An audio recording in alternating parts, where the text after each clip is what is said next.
Tonight we're hearing from the family of a grandmother who was murdered in Newark 36 years ago. Her case seemed to have gone cold over the decades until last week. Our Aaron Simonek live in Newark with what led finally to a suspect after all this time and why the name is no surprise to the victim's family. Yes, good evening to you. That's right. Helen Stuart's family has known the name Delbert Saunders Jr. for decades, but there's been not enough evidence to point him as the killer. Now, after new technological advances pointing him as the potential suspect in this case, the family says they're grateful that they're seeing some closure in this case. And I would say that this is quite a significant day for Licking County. Within a week of Helen Stuart's brutal 1989 murder, Delbert Saunders Jr. has been a person of interest. Just because you're a person of interest, we have to have evidence backing that, which was lacking at the time.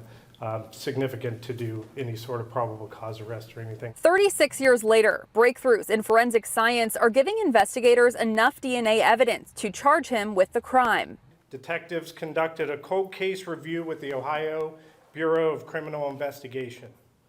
After that meeting, several evidentiary items were submitted, and during that year, a DNA profile connection was made. Saunders was living right next door to the 71-year-old at the time of the crime. We believe it was a crime of opportunity. It wasn't a shock. It was more a shock that what took so long, but them questions will be answered later. Stuart was found in April of 1989 in the backseat of her car in Hanover Township. Police say someone strangled and raped her and left her for dead. Her family relieved to see progress on the case. I would like to see this come to an end. But at the same time, I don't want to blame somebody until they have the evidence and the judge says the guy is guilty. Saunders is currently locked up at Noble Correctional Institution for a separate case where he was convicted of kidnapping, rape, and possessing a weapon under disability back in 2003. Some of the charges he's now facing include aggravated murder, aggravated burglary, kidnapping, and rape. I came up to the Detective Bureau in 1998. The veterans kind of showed it to me. We all agreed that Delbert was the prime suspect in this case. Detectives working the case say they've never given up on working to find Stuart's killer, while Helen's family say they're glad progress continues on the case, but there's still a long way to go. And Saunders will appear in court within the next several weeks for these new charges. He's scheduled for parole next year for the 2003 crime. If convicted of these new charges, he's likely to spend the rest of his life behind bars. Live on your side in Newark, Aaron Simonek, ABC 6 News. Welcome. I'm Chief Eric McKee, and on behalf of the men and women at the Newark Police Department, I'm here to announce significant progress in the cold case homicide of Helen Stuart. It is our wish this announcement will bring solace and justice to the Stuart family and hopefully some closure after all these years. Mrs. Stuart's body was found in her vehicle alongside State Route 16 just east of the city limits on April 21st, 1989. The Ohio State Highway Patrol initiated the investigation, but soon joined forces with the Newark Division of Police Detectives because at the time Ms. Stuart resided within the city limits of Newark. In August of 1989, the Ohio State Highway Patrol stepped back and turned over the full investigation to the Newark Police Department.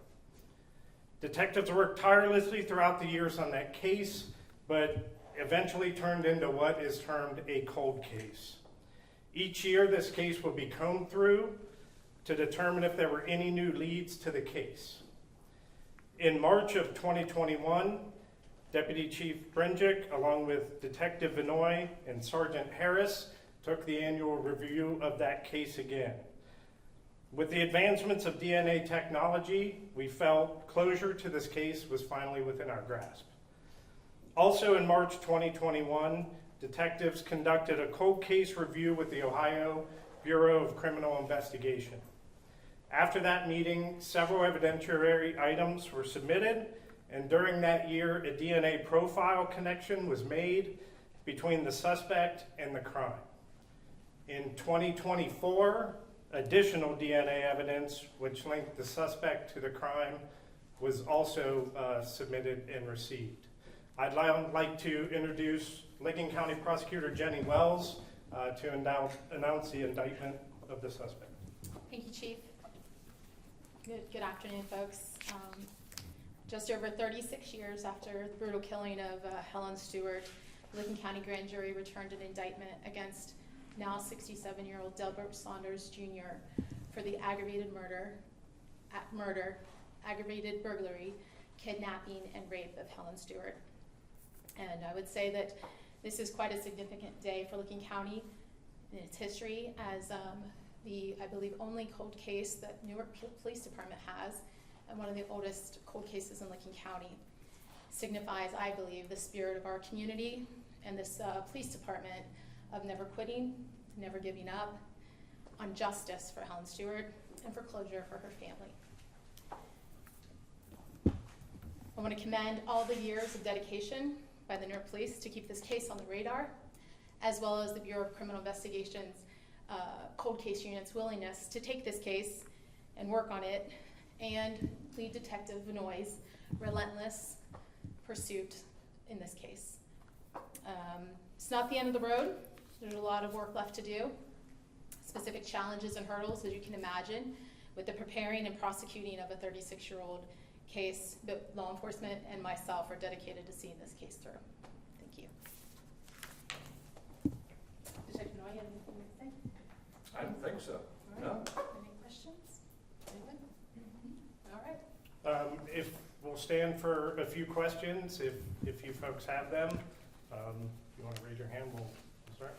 Yes, ma'am? She mentioned that the only cold case for Newark. Is this true? And if so, how does it feel today being able to announce this and give this closure to the family? Yeah, except for a couple of our fallen officers, which are behind us, which their cases have, some have been solved and some have not. In the last 36 years, we have a 100% solvability rate with homicides here in the city of Newark, which is pretty phenomenal. And that is a testament to the men and women standing behind me and their relentlessness at going after these folks. And there were many detectives prior to that just worked on this case and worked on this case. So. I have a question.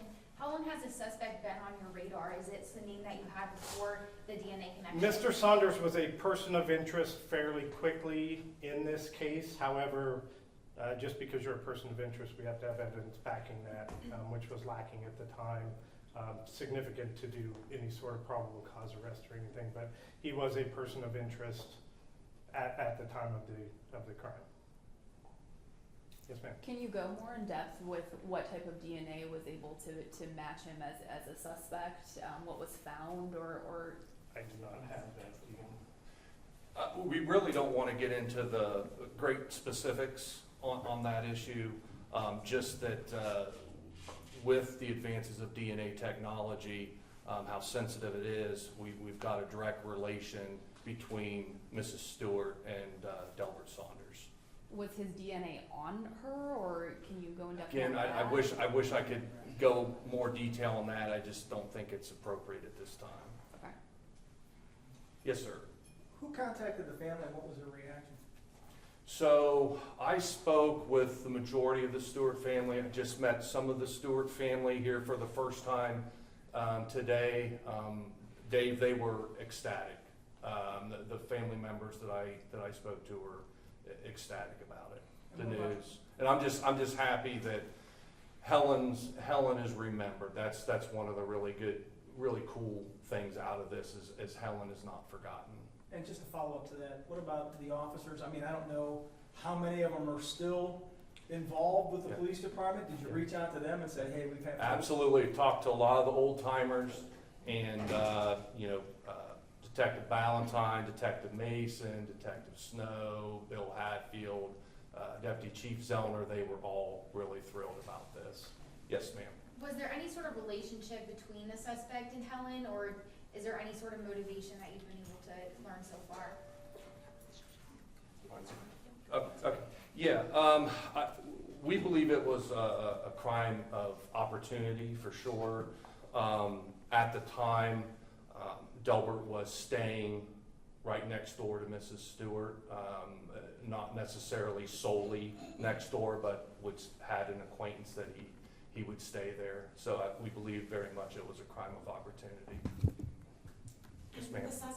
in jail right now serving time for other crimes. How does this change the path forward with prosecution in the case, or does it change it at all? Really doesn't change the path. Mr. Saunders will be conveyed back to Licking County Justice Center to stand trial for these crimes. Sir, how long was he a person of interest? And you know, we heard some tips that he's been a person of interest for quite some time. And if so, you know, why did it take this long to match DNA? Yeah, it's a really good question.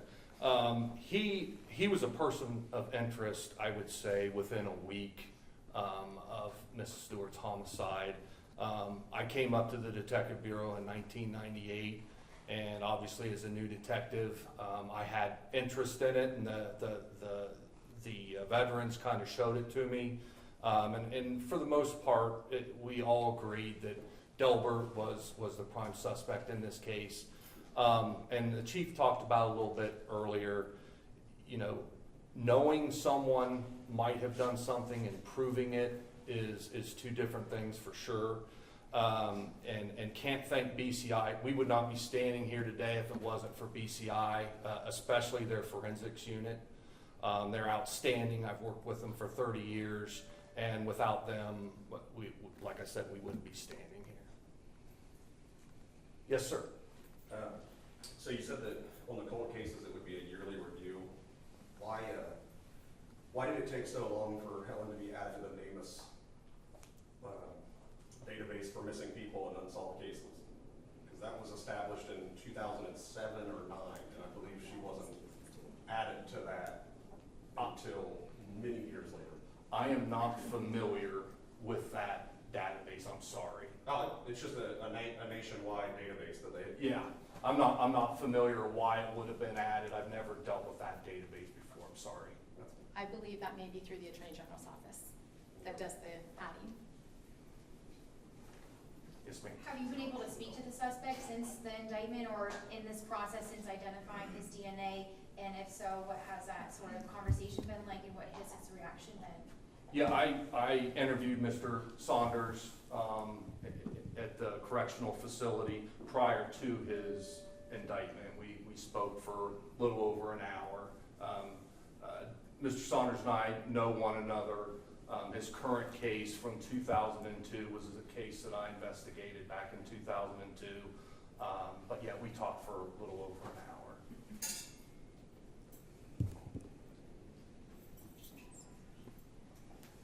Yes, ma'am. And he'll be in court tomorrow, I believe.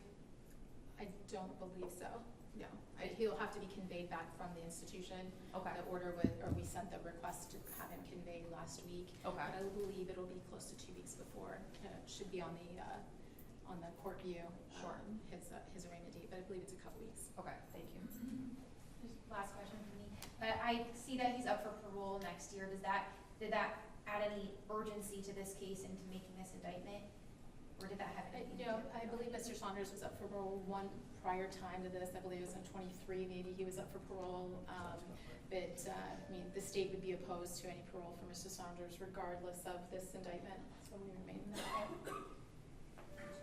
The window between 1989 and 2021, when the DNA evidence became a little bit more prominent, what were those yearly reviews like? Were those annual reviews just a little bit more slow? Is it more stagnant, just sort of waiting between that time period? What was that like?